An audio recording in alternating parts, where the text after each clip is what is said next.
That's the sound of the man working on the chain gang. Can you hear me say? Keep it right there. Yeah. Come on. Sweet. Sing for me. Well, what's up, everybody? Welcome to the Swaggy Vets Podcast. I'm your host, Big Pen. I got my co-host and my best friend with me, First Swaggy Vetter. What's up, my man?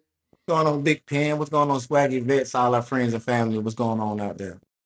All right, y'all. We got a little housekeeping. We got Daytona. Daytona's coming up. It's going to be March 6th through the 8th. So if y'all want to come out, hang out with the Swaggy Vet crew, hit us up on social media. We got the Tough Mudder. So if y'all thinking about coming out to the Tough Mudder, hanging out with the Swaggy Vet crew, that's going to be April 26th in Atlanta, Georgia. So y'all come out, hang out with us. We're going to have a competition. We got Delta Company Reunion in Fayetteville, North Carolina. That's going to be Memorial Day. We're going to try to do the All-American run. So that, you know, that's, if you ever been there, that's on Long Street, all the way up Long Street, all the way back. So if y'all going to be there, hit us up. And then we got Warrior Weekend, September 5th through the 7th in Orlando, Florida. But, you know, that's quite a bit a ways away. So just let us know if y'all want to come down and hang out with us there. All right. Down to the brass tacks. We got special guests. Very special guest. We got a very special guest coming on with us. We're going to bring to the stage our boy, U.S. Army veteran Christopher Arnold.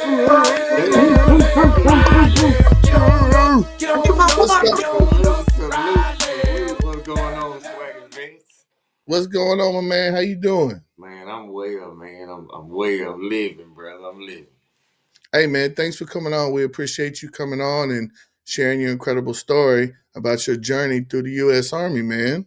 Hey, man, I appreciate y'all for having me, man. You know, knowing I know y'all personally, y'all my brothers in arms and my brothers in love, man. So I appreciate y'all, man. All day, all day. So let's get into it, man. You know, looking back at your time in the Army, which one experience completely changed your life? Like you think, man, this really changed my life. I'm gonna say, I was stationed in Korea when I first came in, and we had a NCO and the younger enlisted leadership change, and they wanted to see how we would act in those for the positions. So I was E3. I was placed in a first sergeant position, and it showed me a whole different perspective on me. They just bark orders down and they don't do nothing hard.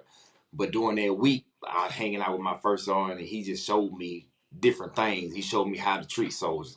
If you treat soldiers with more respect and dignity, they'll follow you in any battle instead of you barking orders and not doing what you want them to do as well. So it put a little leadership qualities in me and gave me a more humility with my daily life as a soldier. Then thinking, okay, when I get to this point in my life, this is the type of person I'm going to be. So it changed my perspective on a lot of things that I did throughout my career, and then even I use now outside of the military, being retired. Nice. Hey, so I remember we actually did that a couple times in Delta Company. You picked a random soldier, like, hey, you're going to be first sergeant. Hey, you're going to be the truck master. And I remember a lot of those guys, like you just mentioned, it was like eye-opening for them. So it definitely helped them with their leadership. Now, you mentioned the leadership roles of your career. What's one leadership lesson that still guides you to today? I would say just be 100 with yourself and your soldiers. That's pretty much it, because just like with all of us, we have soldiers, and somebody, you lie to your soldier, and it's gonna hurt relationships. So it's like, okay, I want this man to have my back. I want to have his back, but I don't want it to just be at war. I want to be able to have his back when we back at home. Meaning, if you got a problem, hey man, look, I'm gonna try and help you solve it. Not just, hey, we finna go out this gate and engage some people. Now it's other things that bring forth that build camaraderie. So it's just not one main thing. It's just a whole spectrum of different things that I would say in that era. Okay. What so you had a long career. What's a moment during your service that really tested your resilience? You talked about resilience. You're like, man, this really tested me, man.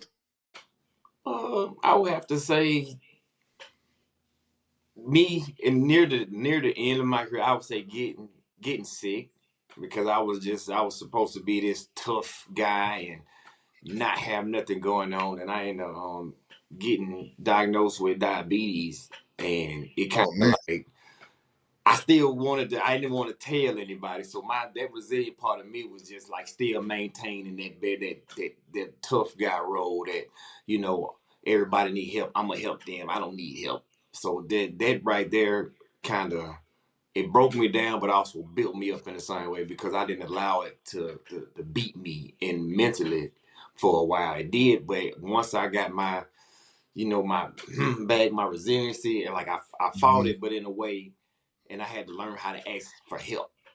So that was a main thing. I had to learn how to ask for help and being more resilient with that. That comes with it. You have to ask for help to be kind of resilient because you can't. It's not an army of one at all. It's an army of all. Yeah, man. Sometimes it's hard because you're taught as an NCO to put your soldiers first, put the mission first, and asking for help and realizing that you need help. That's a big that's a big thing. So that's good you realize that, man. Now going back to when you was the first sergeant as an E3, what are some other things you think you were taught that kind of helped you today? Because I know you stepped in that leadership role early. Mm.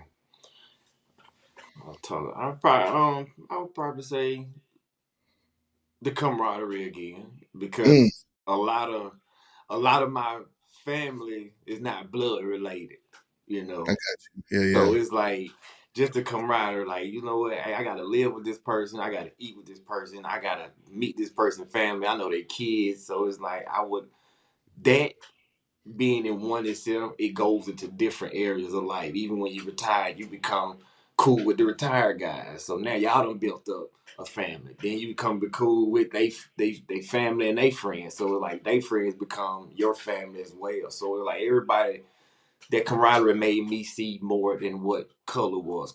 Coming from where I came from, like that black white stuff, it was forefront, but it wasn't like forefront to where we felt it from. So my camaraderie come with, I don't care, long you got a beating heart and you cool, I'm cool with you too.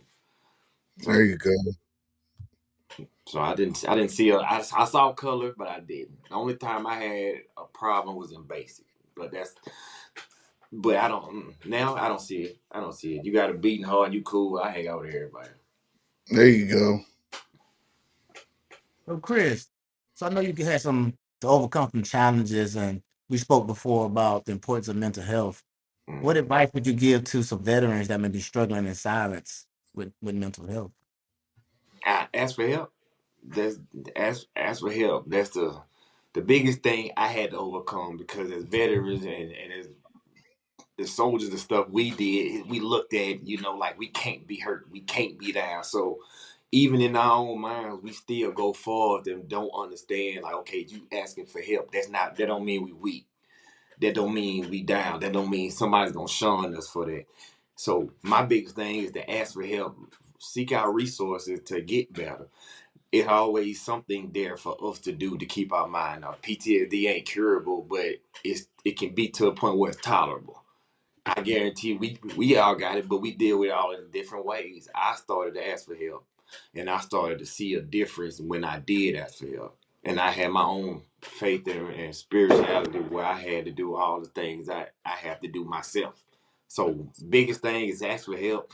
Man, seek out resources, educate yourself on the benefits and stuff we're entitled to. So that way we all can still be, this army of all instead of, this the army of one. That's not I don't think that's a good saying because that army of one makes you put yourself in a hole to where I'm not gonna ask for help. My boy can't see me sick. My homeboy can't see me down. My soldiers can't see me with my head down.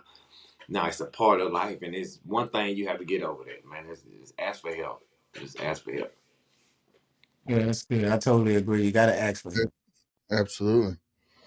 And you mentioned earlier about you was diagnosed with diabetes, right? So Yeah. I take it that has some depression within itself. It did. when I first retired, I was 285. You know, but y'all know I was with y'all. I was 285. I was big, and then once I got sick, it dropped me from 285 to 125, and I was just it depressed me so bad to I even contemplated suicide a few times because it was like, how can I bring myself to show anybody how I am? So I hid it for a while. And what kind of boosted me up to like keep myself going was the birth of my children. My oldest daughter, she gave me a little resilience as well. And then my youngest daughter pretty much put it in perspective for me, like, hey, you know what, you can't allow this to beat you, because a lot of sicknesses we allow to beat us are mental.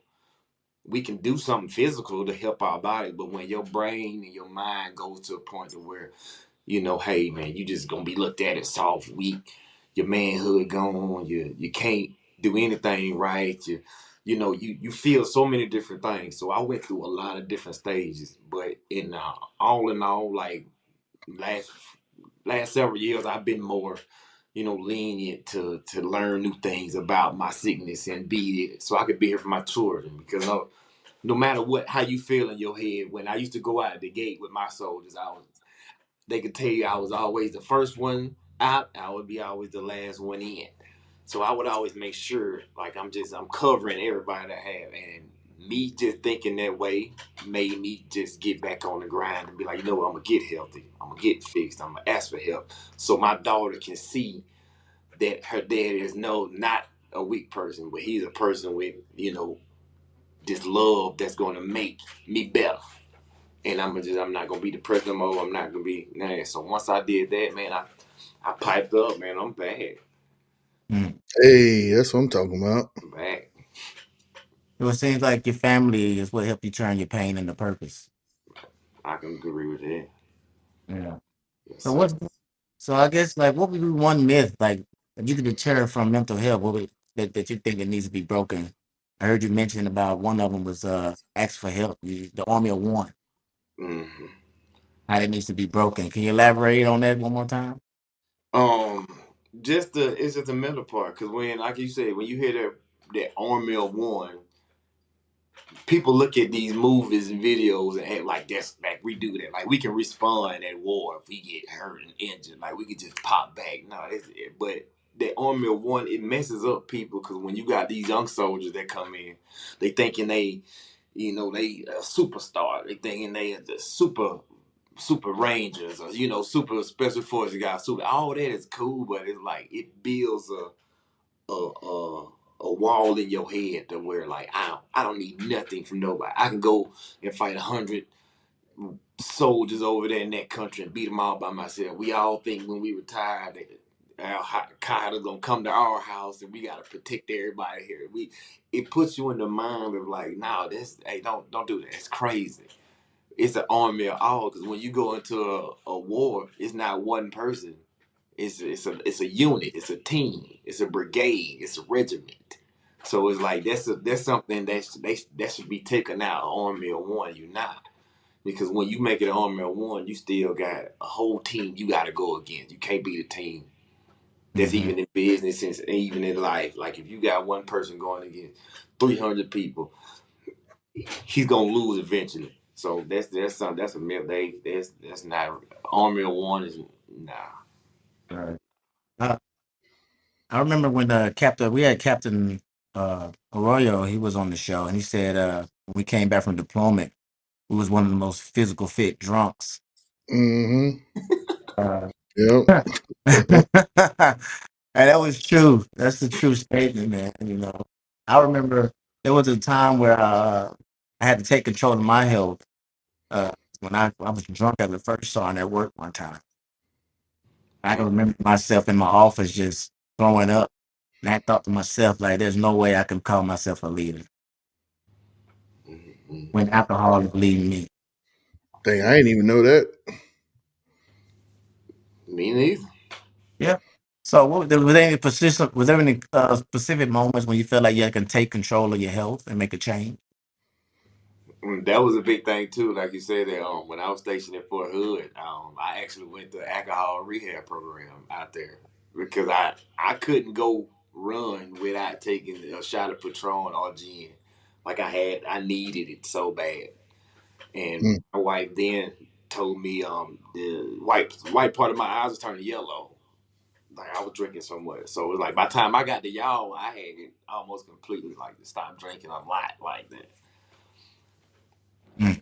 But it's real. That alcohol will lead, and that's one thing. That's another thing with it. People say, "Oh, military parents can out drink everybody." Be like, y'all gotta think why? Because we got that mentality of all mill one. We tough. We gotta be.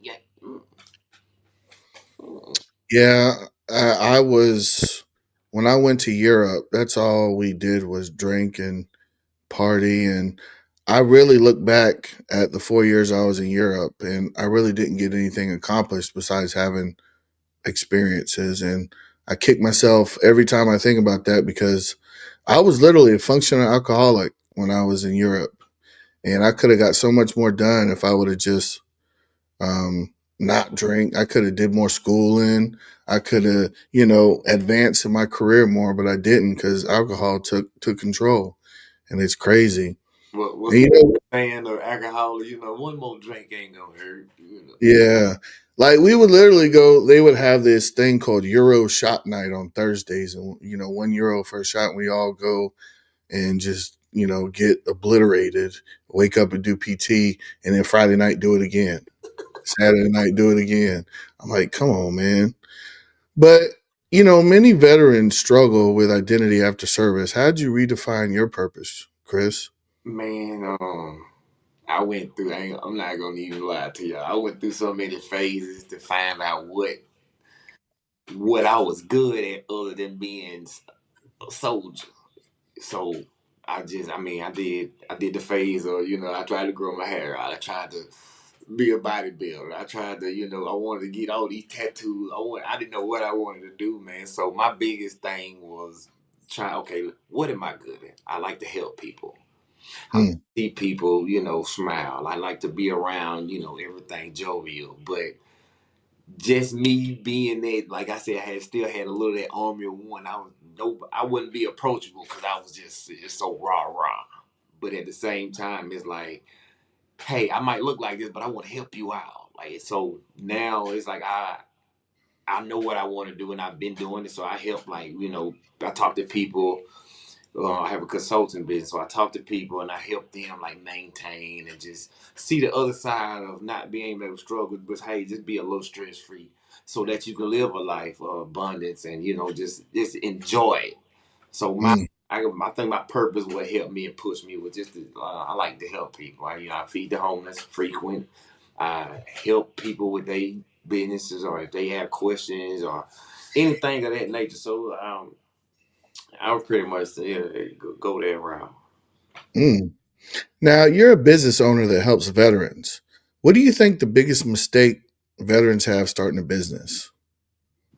That we entitled to a lot of special things when it takes more than that. It is people just automatic assumptions with veterans. We could just jump right into it.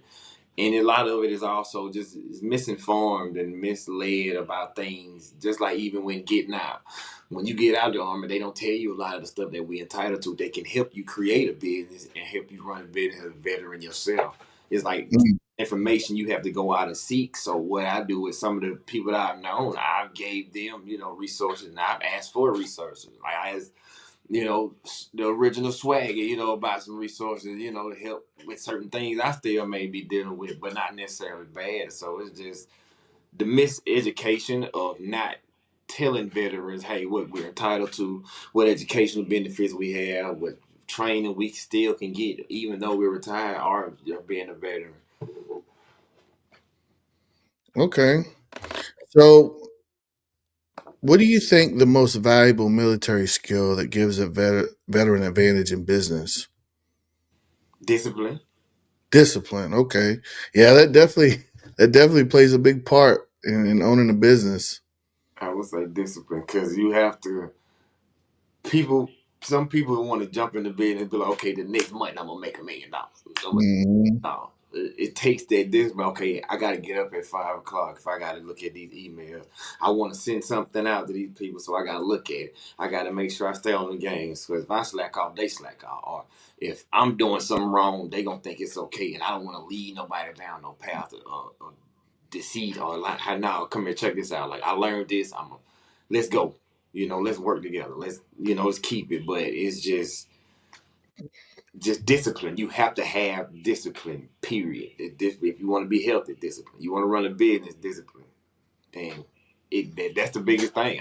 That's the biggest thing. It's discipline, and then second would be trustworthiness in your business. Mm. Yeah, I will say if you don't trust, if you own a business and you don't trust your employees, that's not a good thing. So you've built a consulting firm and access to exotic vehicles. What's been like the wildest experience in your entrepreneurial journey? I posted it not too long ago on my IG page.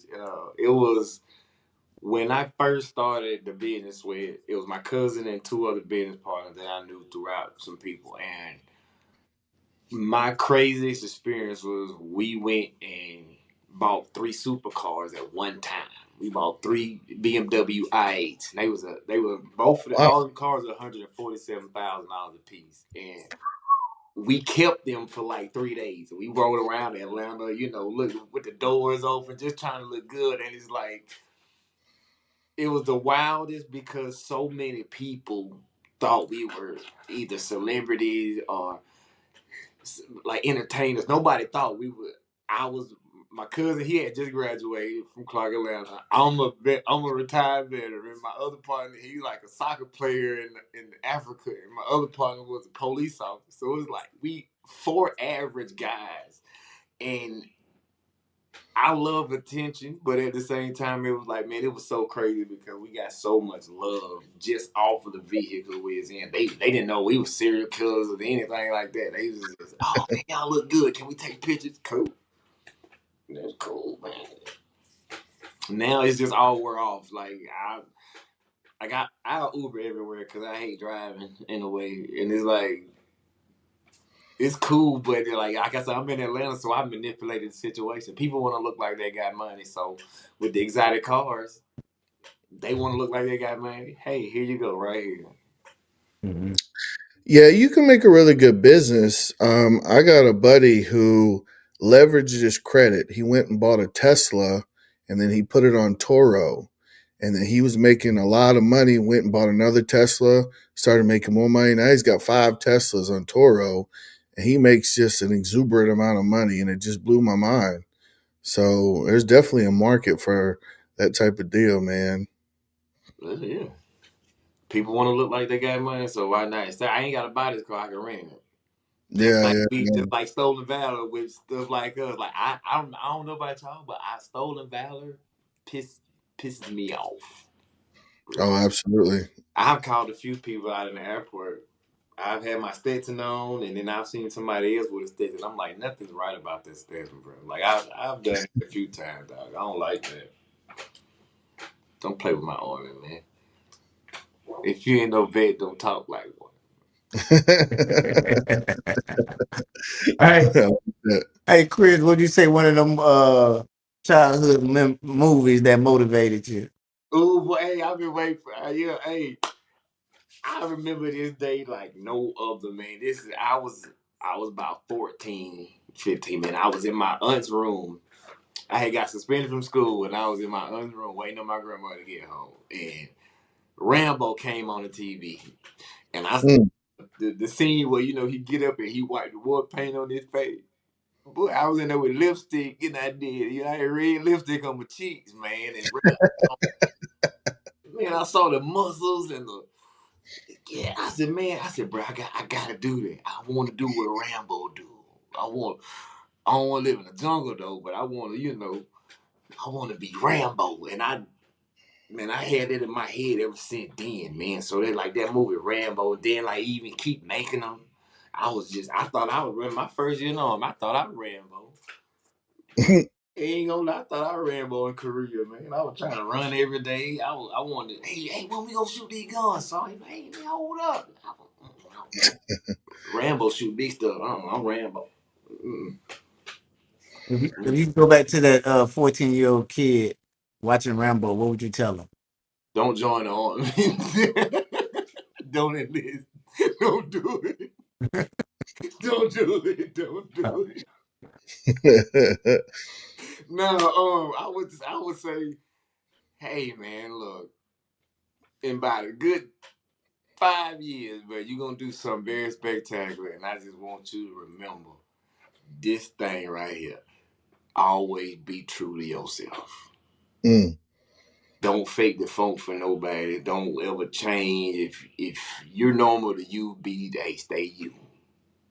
Don't judge. If you love somebody, no matter what color, red, crazy, it don't matter. Hey man, just be your true self from ever, from now on forever. Mm. And I guess it. You was so Korea. I hear you go to field a lot in Korea. Oh my God, man. Like we would, it's a thing called KTC, the training center. We would go out.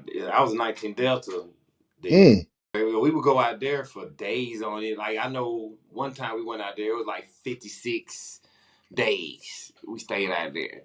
And What? I was a Bradley gunner and Bradley driver, and it snowed, and the hole got stuck. So I had to drive back to base and it was in my sleeping bag because it was just rain and snow falling in. And we got back. We might be back 2 weeks, and then we got another 48 days. We go back out there. And, yeah, we stayed in the field quite a lot in Korea. Yeah, we did. Is You that, know what intrigued me the most? Um, that LRAS. John, didn't y'all mess with the LRAS? yeah, we did. Mm-hmm. Man, that thing intrigued me so much. You could see like what 10 kilometers with that thing. Mm-hmm. Out that thing intrigued me because I know as a scout y'all use the LRAS a lot. Yeah, Mm-hmm. yeah. And this, I ain't gonna say it ain't hard not to use, but it's like you got your different 10, 20 level scouts and stuff. But we use Mm. it. That's one of the things I saw them use. That's what got me in MEPS. Because they told me about a bunch of different jobs. And they showed me 11 Bravo. They showed me Fista, or 13 Fox. They showed me 92. But they showed me a video of 19 Deltas. And he was sitting on the hill with the LRAD. They was sitting and they riding four wheelers. They was rappelling out of the hill. I was like, Delta do that? I was like, I like this. I didn't do none of that, bro. I still ain't rode no four wheeler no. I went and we did air raid training like 1 week when I was at Fort Hood, bro. That was it. None of that cool stuff they showed me in that video. They got me. The United States Army got me. They He's got like, me. I was just in the field all the time. They got me. Chris, What was your MOA? Me, I was 88 Mike, man. Oh, see, I should have chose something like that, bro. Because when I came in, I was the only black scout in my platoon, bro. Hey, also when I went to MEPS, they asked you, so what do you want to do? And I was like, well, what you got? Because I think my score is a little lower. I think I scored like a 50 something on my ASVAB. And he said, well, we got infantry. So my uncle is retired from the Air Force. He said, whatever you do, don't go infantry. So that kind of like stuck in my head. So I didn't pick infantry, even though they had a $20,000 bonus. I was like, I wish I could go back. I would have took infantry. But it's like, then they asked me about, oh, we got this communications thing. I was like, well, what's that? Well, if you want to run behind a truck with some wire, you'll like this. I said, no, I don't like that. Wait a minute. Then they said, well, we got 88 Mike. I was like, all right, give me that. So, I can dig it. and then my brother John, he had like 4 MOSs. Yeah, I know that. Yeah. What all you was? The original Swaggy? so, hey, Mike, just a heavy equipment operator. I went 11 Bravo Infantry, and then from there I went 38 Bravo Civil Affairs Operator. And whatever he did turned to gold. John don't know, he's like a mentor of mine. I'm gonna tell y'all a funny story. When I first met good old Jonathan Jones, I didn't like him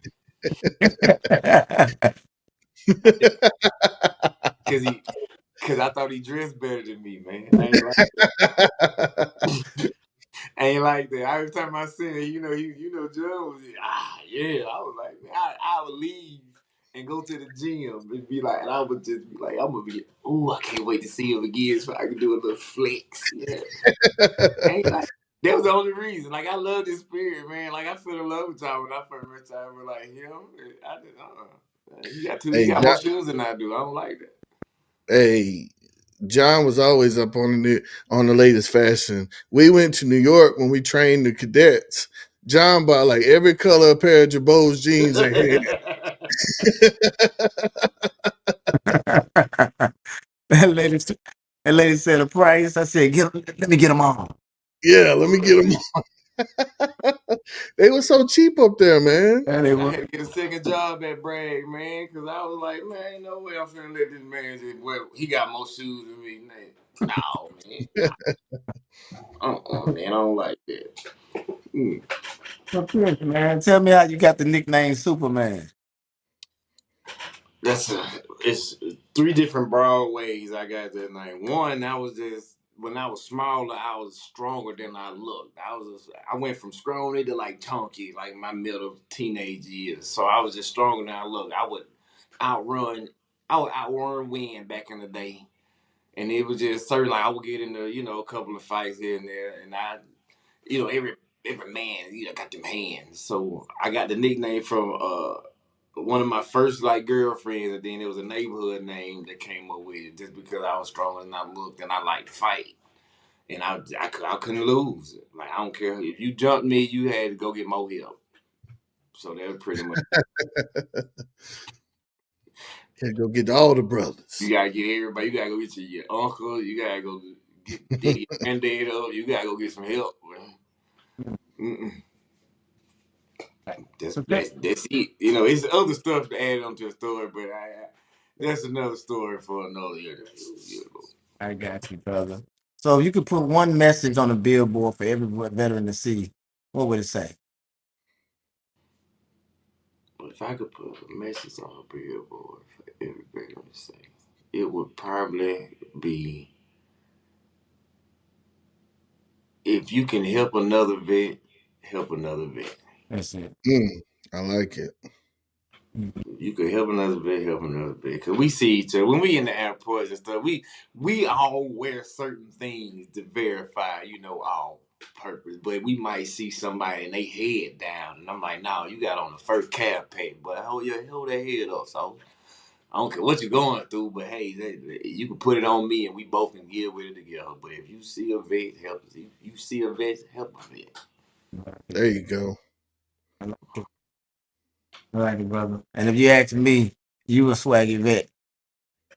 Oh man, Hey, I had to get the merch, man. I got the socks on. I make sure when I go run, they see this. Hey, Hey, hey, bro, my brother. Sure. you are that walking billboard for me. Hey, man, y'all put it out. Hey, I want to be part of it, man. Because if you ain't no vet, don't talk like one. That's right. hey, and just the people, if y'all like the merch, go to swaggyvet.com, get your merch. SwaggyVets.com, man. We got Hey, the original Swaggy, man. yes, sir. So, what do you think is one thing about veterans that you think civilians might often, misunderstand? Yeah, from my experience, I would say they think we brainwashed. You know, Mm, people think that we go to service and they turn us into robots, and that's not the case at all.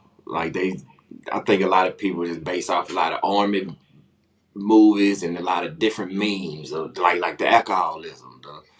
They got to be tough. We run, kick in doors, and don't ask questions. So I think that right there should be something that civilians should realize that, hey, look, a lot of us, and you know what's crazy? Y'all can vouch for this too. A lot of the people that was recon, special operation, Delta Force, like the real soldiers, they some of the calmest, jovial people you will ever meet. Because it's like we know what we capable of doing, but it's like we're like, hey, we chill, man. I don't mind changing my baby's diaper and stuff like that, but they don't see that in their brain. They say, oh man, he got daughters. He hard with them. He hard with his sons. He was an army man or Marines, and he's tough. That's not the case. It's not the case at all with us. So I think that's a very big misconception about civilians that think all like a lot of army people, we all have PTSD and we all just gun toting, shoot 'em up, bang bang guys. Nah. I really think civilians don't understand the camaraderie that we build. Just being in the suck for 12 months, you build a certain bond with people. Being out in the field for 30 days, you build a bond with people, man. So it's crazy. It's a connection that we have. They just won't understand. And I think first responders understand a little bit because they go through some of the same stuff we go through just on the home front, So it, yeah, they just, it's hard for them to understand the bond that we build. And also, how you think people, civilian wise, can best support us by more than thank you for your service? Getting familiarized with knowing what to say and not what to say, because one of the dumbest questions I think a lot of us get asked is how many people you killed. Like that's the first thing a lot of civilians do. So like this, just learning and educating themselves on, hey, just like you would with like a autistic child or how you would with a dementia patient, you learn how to adapt to those situations. If you notice a veteran, hey, don't go up and ask those questions like that. Hey, how you doing today, vet? Veteran, or like, what's your name? How you doing today? I saw you over here, sitting by yourself. Are you cool? You want to talk to somebody? Oh no, I'm good, thank you. Just educating themselves on the vocabulary to use, so they just don't assume we're away and they come at us like that. You might see somebody with a lot of patches and stuff on, and they see it in the video. Oh man, I know you done killed some people. No, don't do that. That's like a trigger for a lot of us. Don't do stuff like that. So it's just educating themselves on having a vernacular vocabulary to deal in situations of they having to be with a veteran of some sort, or even somebody that's retired, a veteran, or even still active duty. Yeah, I mean, a lot of veterans, we're very approachable. It may not look like it at first, but we'll sit there and I can BS with anybody. Yeah. I can talk about whatever you want to talk about. And a lot of people, they see me, they're like, you look a little scary. I was like, no, I'm a big teddy bear. You come and talk to me about anything. Big old teddy bear, man. That's all we is. When we around, we just want to make sure everybody's protected. Mm-hmm. That's it. A lot of my exes or whatever the case may be, a lot of them, they just be like, you know what? When I'm with you, I don't think about nothing because it's like you just command the room. I'm like, that's just me. I ain't gonna say it's Army, but that's just my personality. But the Army had a lot to deal with me having more self-esteem in a way. I think that built a lot of people's self-esteem when you join the service. Because before you're not cool. Oh, you in the Army? Oh my God, I love it. I love it too. They pay me, Yeah. and I get free food. So is there any daily habits that keeps you pushing forward no matter what? Yeah, PT. PT? PT ain't gonna lie. PT, I run a lot. So That's good, man. PT, I got if I don't it feels if I go a couple of days without running, like my body feels weird. So I can't keep weight on because I run.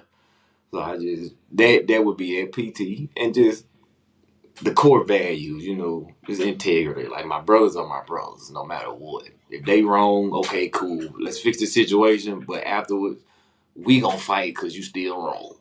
But I'm gonna be right here with you. PT. PT, yeah, PT is a big part of daily routine. I mean, getting up, I just remember having that discipline to get up and do some PT in the morning. You don't want to, but I doggone it, I feel good after I do it. Man, getting your blood vessels open.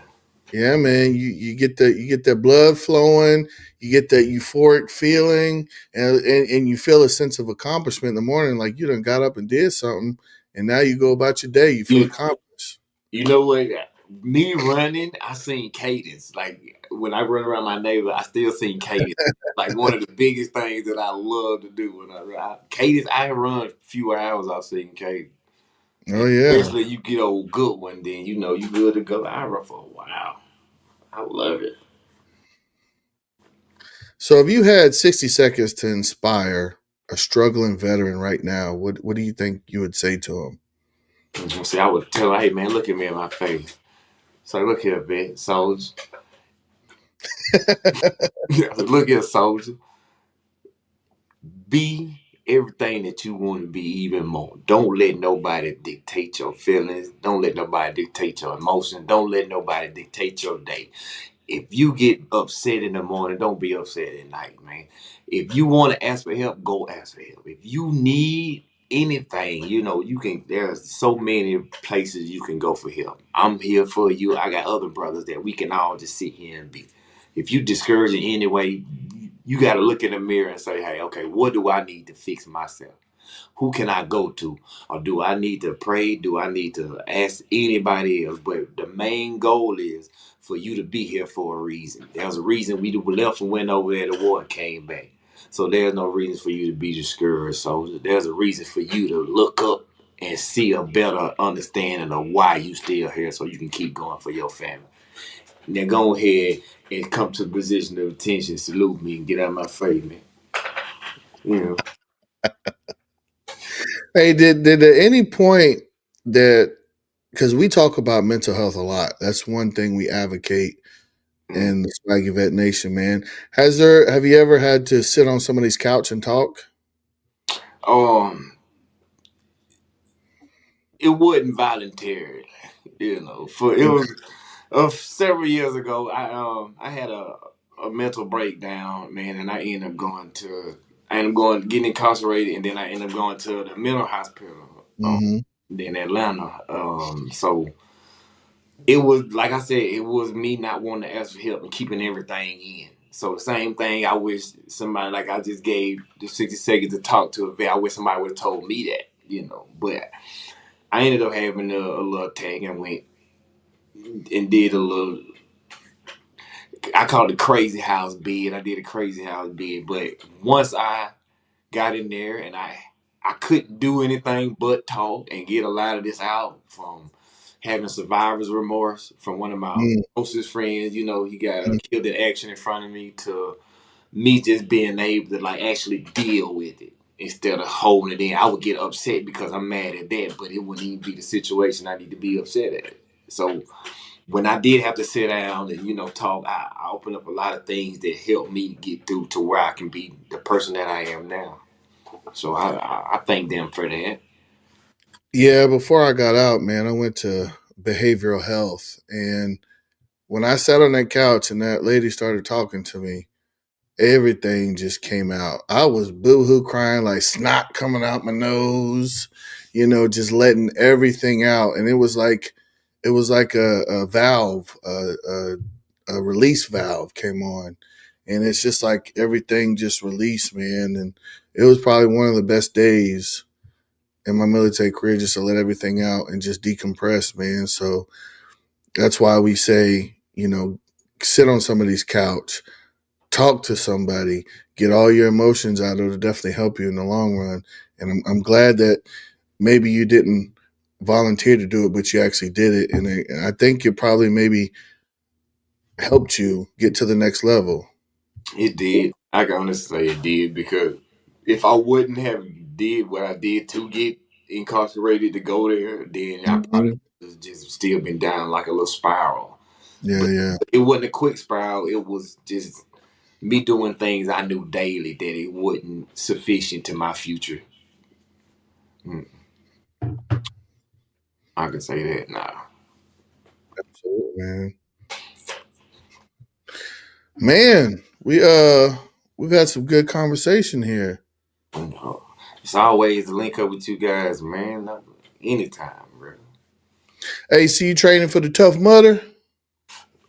Yeah, yeah. I don't want to put my secrets out, cause we got, I ain't gonna let y'all know what I'm doing. I'm on them dips though.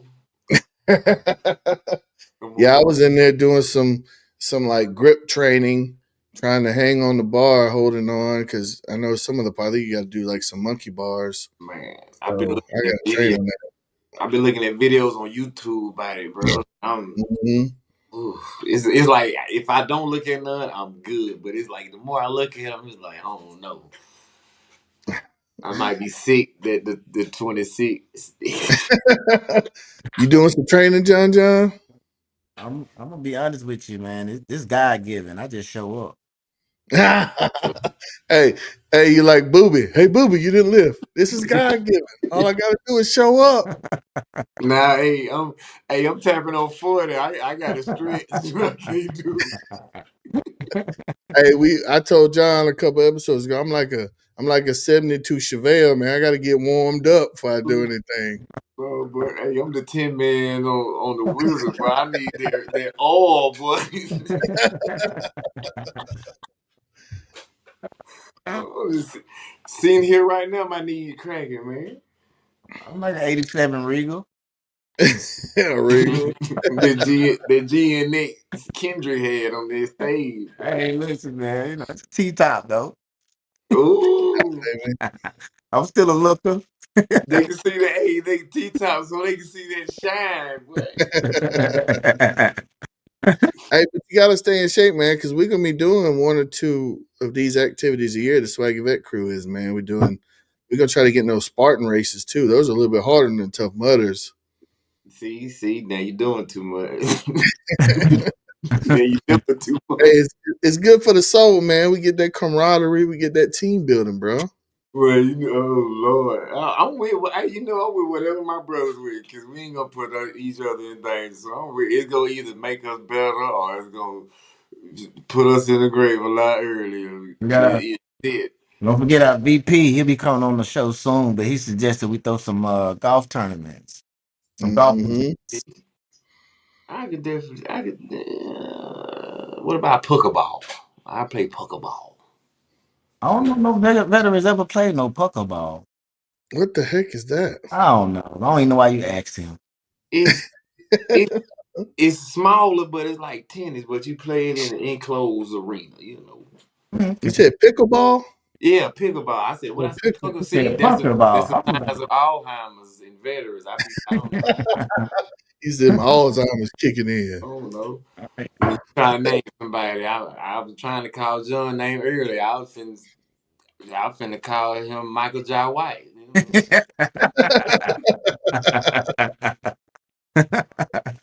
We got Spawn on the show. Oh man. Hey man, I miss y'all guys. I love y'all, man.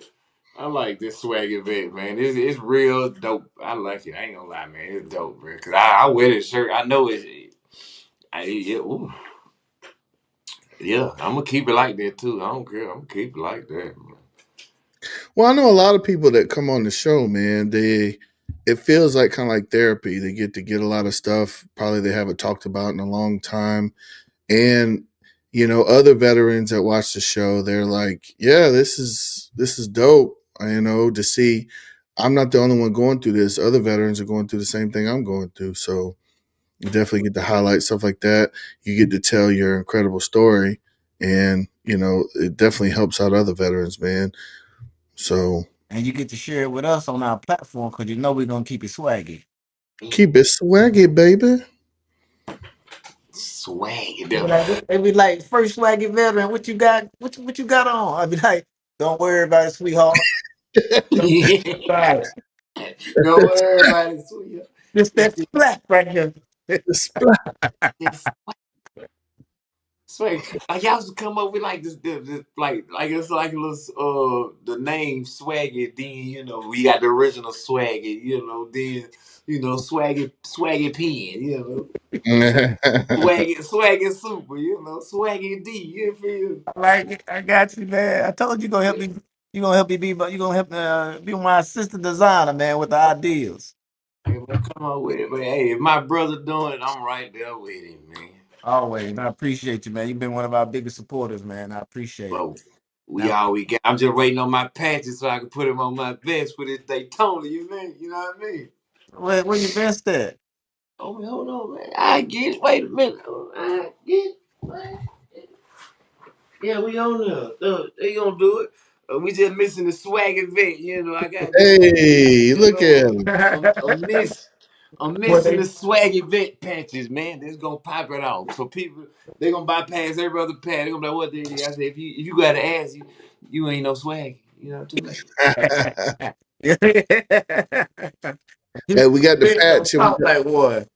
yeah, we They got we say, got we got the flag too, Chris. We'll get you a flag also. I told them about it by the time we do the tough mudder race, but I'm gonna run with that flag on my back. But they gonna know who it is. They gonna know who swaggy. They gonna be like, who them is? Oh, them the swaggy vets.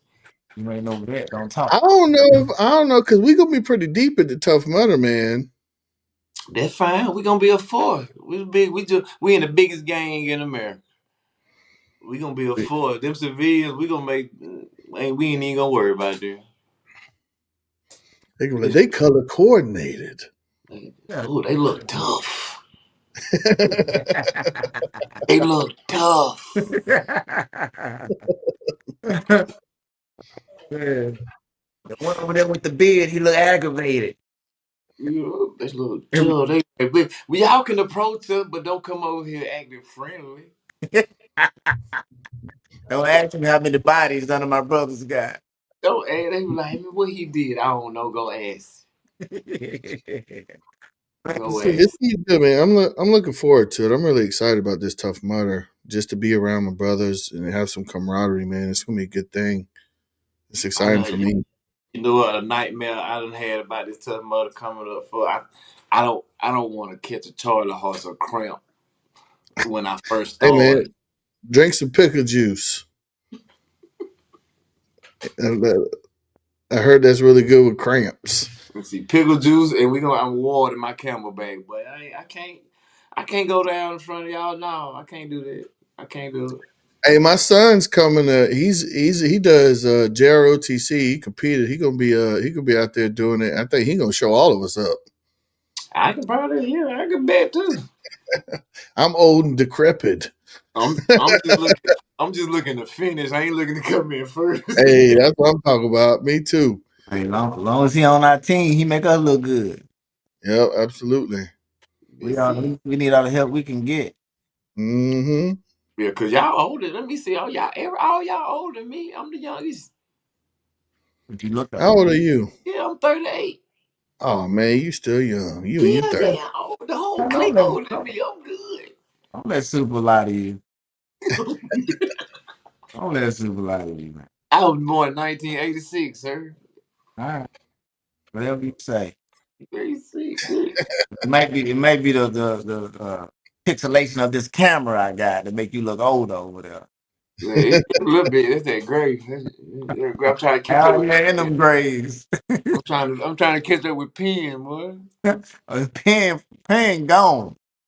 Yeah, Pen on old Saint Nick time. that's right. Wait, he say nigga. I guess I'd be the assistant. I'd be the black. Hey, I'll be the Swaggy Vet Santa Claus when I'm.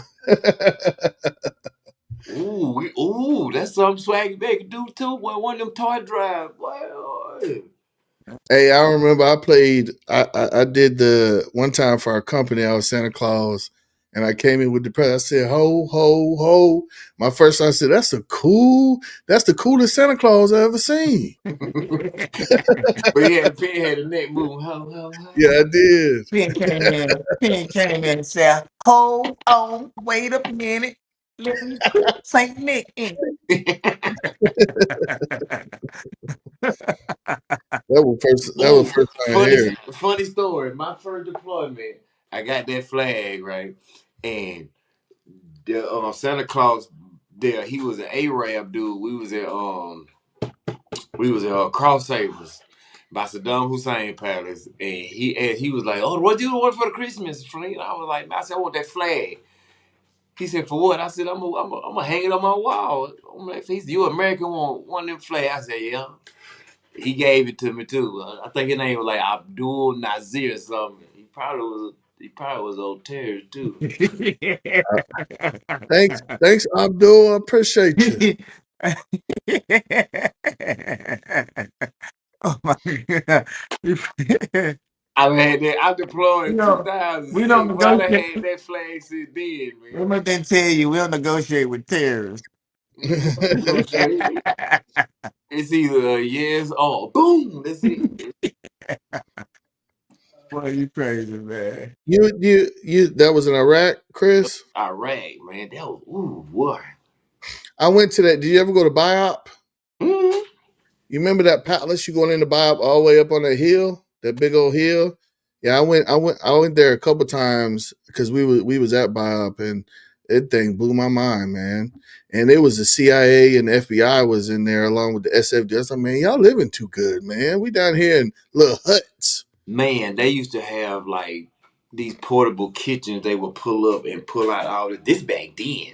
This Hmm. years ago. This back then. These folks had all this, and I'm like, we down. I'm eating chili mac and clam chowder MREs. Y'all up here eating pepper steak and broccoli and lo mein. Yeah, and they had a pool over there. They would have pool parties. I'm like, man, what is y'all going on? We deployed.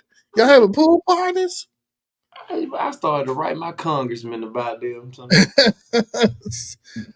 I said, I'm in the wrong business. Well, Trump should have been president back then so he can get all the federal workers out of there. We would have had more Oh money than man. soldiers, but There was a lot of civilians over there. I remember they had the chow hall and they had this cook. He was an old drill sergeant. He had his cook hat.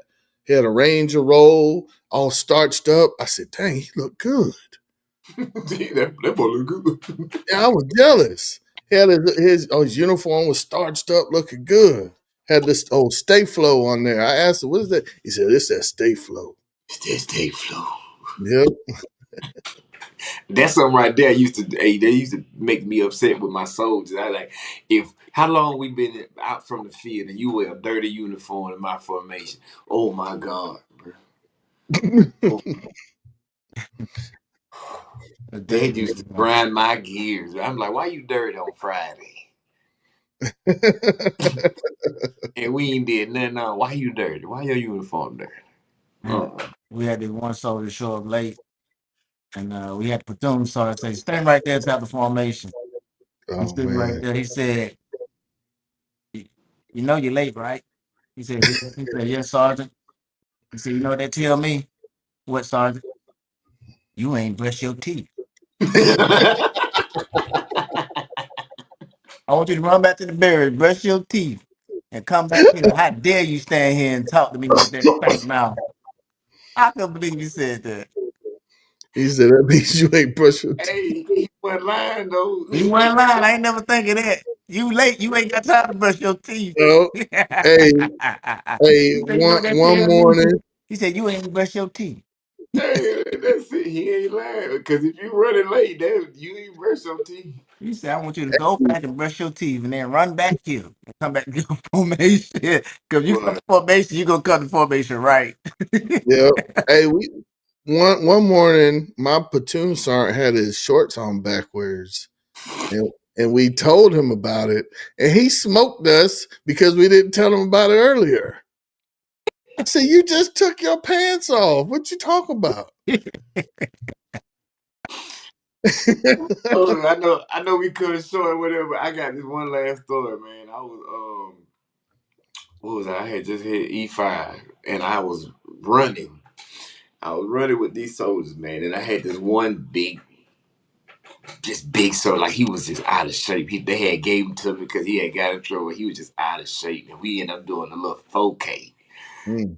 And He actually calls me now every now and again and be like, man, I love you to death, so all man, cause like you gave me something that nobody else would, cause a lot of people were scared of him cause his size. So one day we running and I told him, I said, hey man, I said, if we get halfway done with this 4K and that LMTV pass you, you get your big mayonnaise eating head on that boat on that truck.